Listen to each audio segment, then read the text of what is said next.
What's up guys, Alex Wallace here from Wallace Training Systems, and today I'll be teaching you how to bench press like a powerlifter.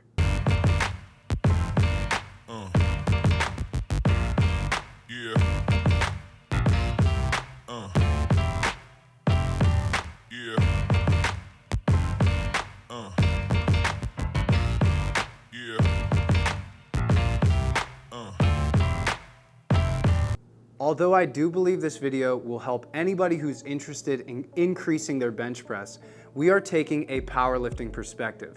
That means that we're gonna take the organizations that actually have certain parameters that need to be met for a bench press to be counted into consideration when explaining the bench press. To give you the Cliff Notes version of what we're gonna touch on, the first thing we're gonna touch on is the setup. Next, the descent. Third, we're gonna talk about the pause. Fourth, the ascent, namely lifting the actual bar. 5, the re-rack, and then 6, common errors when it comes to bench pressing like a powerlifter. First, it's important to understand some of the rules when it comes to setting up for the bench press. You need to have at least 2 points of contact on the bench. That means your shoulders and your butt, and you need at least 2 points of contact on the floor. That's gonna be your feet. Some organizations allow you to have your toes on the floor. Other organizations require your entire foot to be on the floor. So check with your organization to make sure that you're following those rules. Now that we understand the rules for setting up to bench press like a powerlifter, let's talk about the actual execution of the lift. It's important that you pay attention to the head referee because he'll be giving you your commands. First, after the bar is unracked, you are given a start command. That's when you're allowed to actually bring the bar to your chest. Once the bar gets to your chest, it must remain motionless. Then he will give you a press command where you press the bar up and lock it out completely, and only then will the head ref give you a re-rack command where you're actually allowed to bring the bar back into the rack. Now that we know the rules and parameters for bench pressing like a powerlifter, let's talk about the setup. Like we talked about before, in a powerlifting meet, you need to keep your shoulder blades and butt on the bench press both during the setup and throughout the entire lift. How you set up to keep your back flat on the bench really comes down to 2 main methods. The first method is to pull yourself under the bar, keeping your feet either on the bench or on the floor, then pulling yourself back under the bar until your eyes are in line with that bar. This will allow you to achieve a respectable arch and stay extremely tight during the bench press.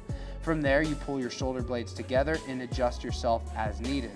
The second main method is to start more flat on the bench, retracting your shoulder blades, pushing your chest forward, and slowly creeping your legs back until you feel comfortable. Personally, I prefer method 2, but that's just my preference. Now that we talked about getting tight on the bench, let's dive into this a bit. Pulling your shoulder blades back during the setup will provide a few key benefits when benching like a powerlifter. First, it allows you to have a more stable base to press from. Secondly, it positions your humerus in a way that will help prevent injuries. And lastly, it can slightly truncate the range of motion by puffing your chest out more. And if you want to bench like a powerlifter, you need to touch your chest. In order to retract your scapula, I recommend that you jump on a TRX row and pull yourself through so your chest comes through your hands. If you don't have a TRX row, think about pulling your shoulder blades back and then tucking them into your back pockets. Now that you understand the basic setups of your body, let's talk about where to place your hands.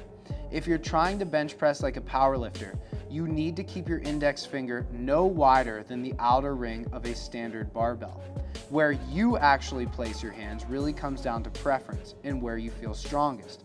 If you have no reference to start, I recommend starting where at the bottom position, your forearms are perpendicular to the ground. After you've established this, you can adjust your grip accordingly to find your maximal pressing strength. Now let's talk about wrist position. Your wrists should have your knuckles pointed towards the ceiling, but not directly straight up and down. You don't want the bar resting on your knuckles, but you also don't want your wrists too far forward. If your wrists are too far back, you risk injury.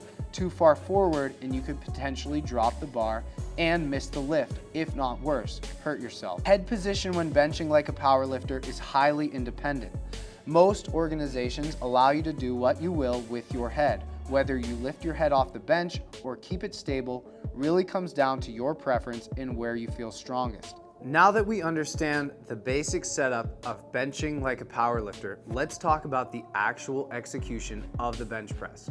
Remember, you're gonna have a head referee that's giving you instructions on what to do while bench pressing, so it's important to listen to him. But whether or not you're in a competition or whether you're just bench pressing in the gym, if you wanna lift like a powerlifter, this is how you should execute the movement. First, during a bench press competition, you can have someone hand the bar off to you. I recommend waiting until you establish complete control over the barbell before the descent, because a judge will give you a start command when benching. Unracking and dropping the bar immediately to your chest will result in a missed lift. So instead, to bench like a powerlifter, I recommend you establish control at the top of the bench, whether or not you receive a handoff. Next is the descent.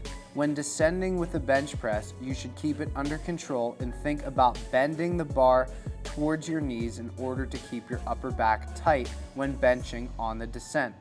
You also want to squeeze the bar during the entire bench press. This will keep your wrists stacked while also preventing you from dropping the bar. Also, remember when descending, your bar path will be at an angle.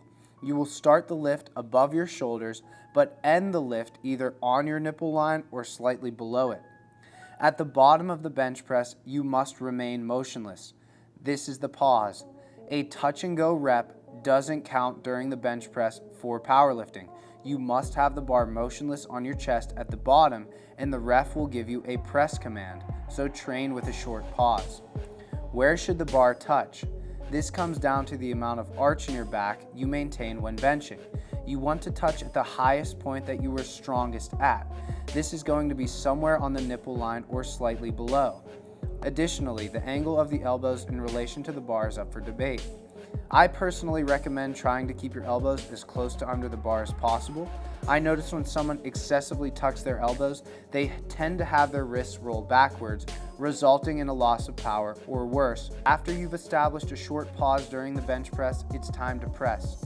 During the press, you must keep your butt on the bench and feet on the ground the entire time, and press the bar smoothly upwards. A stall is okay, but the bar cannot go back down, or this will result in a missed lift. The best bench pressers don't actually press the bar straight up off of the chest. The bar path looks more like a J, or at the very least, a slight angle back towards your shoulders. This is not straight up and down. So when pressing, you need to think about pressing up and slightly back towards your shoulders. This will allow you to keep your shoulders safe while also recruiting your pecs more than just keeping the bar path directly above your sternum.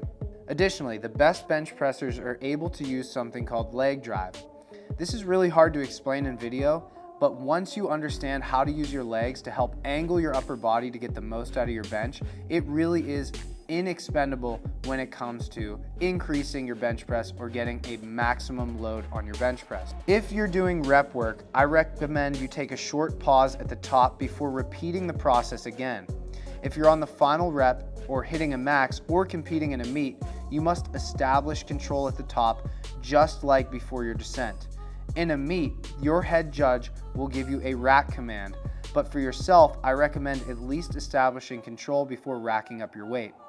Lastly, on the ascent, another important point to note is that you will have a sticking point during your bench. The best method to get over your sticking point is to think about slightly flaring your elbows. This will get your pecs more involved, and it will stack the barbell over your shoulders sooner, which will allow you to continue to press upwards.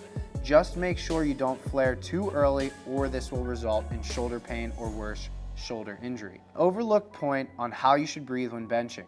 For max effort lifts, you should take a big breath at the top of the rep, filling your chest with air, and then descend with the bar. After you touch your chest, you should slowly let the air leak out until lockout.